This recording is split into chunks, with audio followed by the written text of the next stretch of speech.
ഇപ്പോൾ നമ്മൾ കണ്ടുകൊണ്ടിരിക്കുന്നതാണ് ഒരു i10 എന്ന കാറിൻ്റെ ഓട്ടോമാറ്റിക് ഗിയർ സിസ്റ്റം.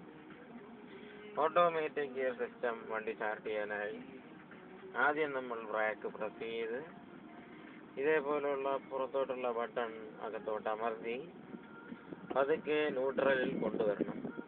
അപ്പോൾ അതിൻ്റെ അകത്തുള്ള ആ ചുവന്ന ലൈറ്റ് ബ്ലിങ്ക് ചെയ്ത് നമുക്ക് നല്ലതായി കാണാൻ പറ്റുന്നുണ്ട്. അതിനുശേഷം നമ്മൾ പതുക്കെ താക്കോൽ ഓണാക്കി സ്റ്റാർട്ടാക്കുക.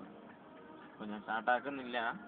അങ്ങനെ സ്റ്റാർട്ടാക്കിയതിന് ശേഷം നമ്മൾ വീണ്ടും ഗിയർ പാഡിലോട്ട് വന്ന് ഫോർവേഡ് പോകുന്നെങ്കിൽ നമ്മൾ ഡ്രൈവിലോട്ടിട്ട്, അല്ലെങ്കിൽ നമുക്ക് റിവേഴ്സ് പോകണമെങ്കിൽ സ്വിച്ച് പിടിക്കാൻ ഒരിക്കലും മറക്കരുത്. സ്വിച്ച് പിടിച്ചാൽ മാത്രമേ ഗിയറുകൾ വിടുകയുള്ളൂ.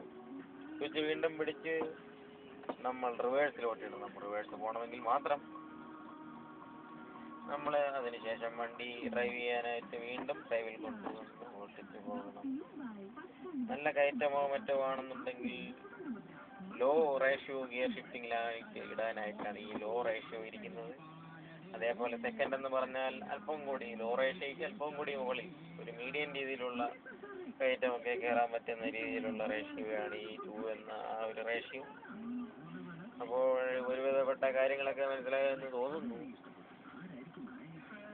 ശരി, അപ്പോൾ ഓക്കെ, നമ്മൾ വണ്ടി ഡ്രൈവ് ചെയ്തു, സ്ലോ ചെയ്ത് കൊണ്ടുവന്ന് ബ്രേക്ക് ചെയ്ത് നിർത്തി. അതിനുശേഷം നമ്മൾ വണ്ടി ഓഫ് ചെയ്യാൻ മുമ്പ് നമ്മൾ പാർക്കിലിട്ട് തന്നെ വണ്ടി ഓഫ് ചെയ്യണം. അപ്പോൾ നമുക്ക് എടുക്കുമ്പോൾ ഒരു ഡൗട്ടും വരത്തില്ല. അപ്പോൾ എൻ്റെ ഗിയർ സിസ്റ്റം, i10 കാറിൻ്റെ ഗിയർ സിസ്റ്റത്തിനെ കുറിച്ചുള്ള പഠിത്തം ഇത് കണ്ടാൽ ഉള്ളവർക്ക് മനസ്സിലാകുമെന്ന് വിശ്വസിച്ചുകൊണ്ട് ഞാൻ നിർത്തുന്നു.